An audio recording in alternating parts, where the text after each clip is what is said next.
ఒకరి వల్ల ఏది సాధ్యం కాదు. మన స్వతంత్రం కూడా అలాగే వచ్చింది. గాంధీజీ ఉన్నారని కానీ గాంధీజీతో పాటు ఎంతో మంది కృషి చేస్తేనే వచ్చింది.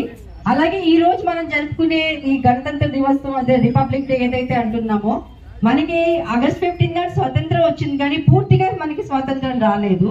అదే మనకి ఎప్పుడైతే మన కాన్స్టిట్యూషన్, మన ఓన్ రూల్స్ అండ్ రెగ్యులేషన్స్, మన లాస్ మనం ఎప్పుడైతే పాటించామో అది ఈ రోజు అదే మనం రిపబ్లిక్ డే గా సెలబ్రేట్ చేసుకుంటాం. మన రాజ్యాంగాన్ని మనం ఎప్పుడైతే రచించుకున్నామో మనకేం కావాలి, మన రైట్స్ ఏంటి, మన డ్యూటీస్ ఏంటి, మన రైట్స్ ఏంటి. చాలా మంది మాట్లాడేది ఏంటంటే మన రైట్స్ గురించి మాట్లాడతాం కానీ మన డ్యూటీస్ గురించి మాట్లాడడం. సో మనం ఎప్పుడైతే రైట్స్ గురించి మాట్లాడుతున్నారో, మీరు ఎప్పుడైతే ప్రశ్నిస్తారో నాకు ఇది లేదు అని ప్రశ్నించినప్పుడు, అలాగే నేను ఈ దేశానికి ఏం చేస్తాను, నేనేం చేయగలను అన్నది, నా డ్యూటీ ఏంటి అన్నది, నా రెస్పాన్సిబిలిటీ ఏంటి అన్నది మీరు ప్రతి ఒక్కరు కూడా క్వశ్చన్ చేసుకోవాల్సింది. నేను ఇప్పుడు ఒక్క చిన్న విషయం ఇప్పుడు ఏం అంటే ఇప్పుడు నవడేస్ ఏమైందంటే ప్రశ్నించాలి అన్నప్పుడు మన ఎదురుగుండా వాళ్ళని మామూలుగా ప్రశ్నించకుండా, అవసరమైన చోట ప్రశ్నించకుండా తీసుకెళ్లి సోషల్ మీడియాలో పెట్టి ఎంత ఎక్కువైపోయిందంటే ప్రతిదాన్ని సోషల్ మీడియాలో పెట్టి దాన్ని ఎంత వైరల్ చేస్తుందంటే అది చిన్నదైనా పెద్దదైనా అనవసరమైన విషయాలు. నిజంగానే మీరు ఫైట్ చేయాలి, సోషల్ మీడియాలో పెట్టాలి అనుకుంటే పర్టికులర్ యూతే కాదు ప్రతి ఒక్కరికి నిజంగా ఫైట్ చేయాలి, క్వశ్చన్ చేయాలి అనుకున్నప్పుడు తప్పకుండా మంచి విషయాన్ని ప్రమోట్ చేయండి.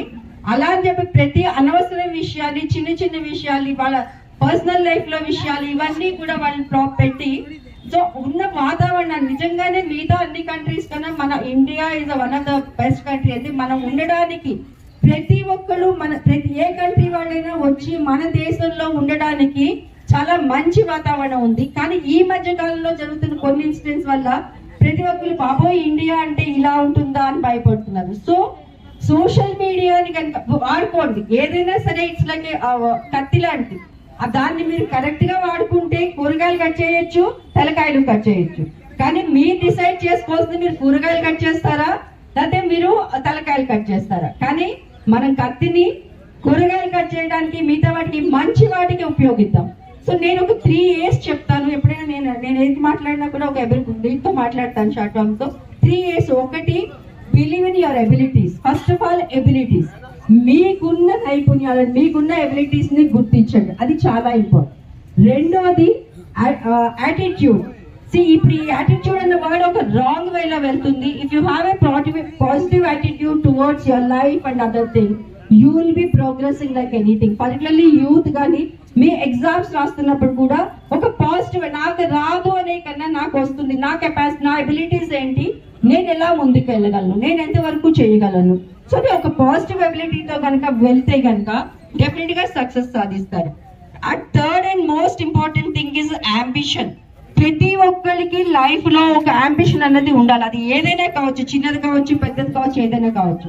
ఆ అంబిషన్ ని కనుక మీరు దాన్ని కరెక్ట్ గా కనుక యూజ్ చేసుకుంటే మీ ఎబిలిటీస్, మీ యాటిట్యూడ్స్ కూడా ఈ అంబిషన్ కి ముందుకు తీసుకెళ్ళడానికి చాలా మటుకు ఉపయోగపడతాయి. సో నాకు ఈ అవకాశం ఇచ్చిన అందరికీ, ముఖ్యంగా మా సరోజిని మేడం కి, రామారావు సార్ కి, ఎందుకంటే వాళ్ళు లేకపోతే మేము లేము. నేను యోగాలో జాయిన్ అయిన తర్వాత నేను చాలా ఇన్స్పైర్ అయ్యింది మేడంతోను. నేను ఇంకో మేడం సార్ తో రెండోసారి ఇన్స్పైర్ అయ్యింది డాక్టర్ సుధాకర్ తర్వాత ఆయన వాక్ చేసే విధానం నేను డైలీ చూస్తుంటాను.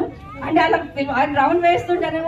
నిజంగానే ఒకలాంటి మోటివేషన్. మనకి ఇందిరా పార్క్ కి వచ్చినప్పుడు వీళ్ళు మనకి motivating factor.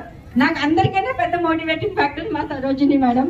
Thank you ma'am. ఈ రోజు మేము ఇక్కడ ఇలా ఉన్నాము అంటే డెఫినెట్ గా మీరే కాను, మీతో పాటు సార్ కూడా, సార్ రామారావు సార్ కూడా.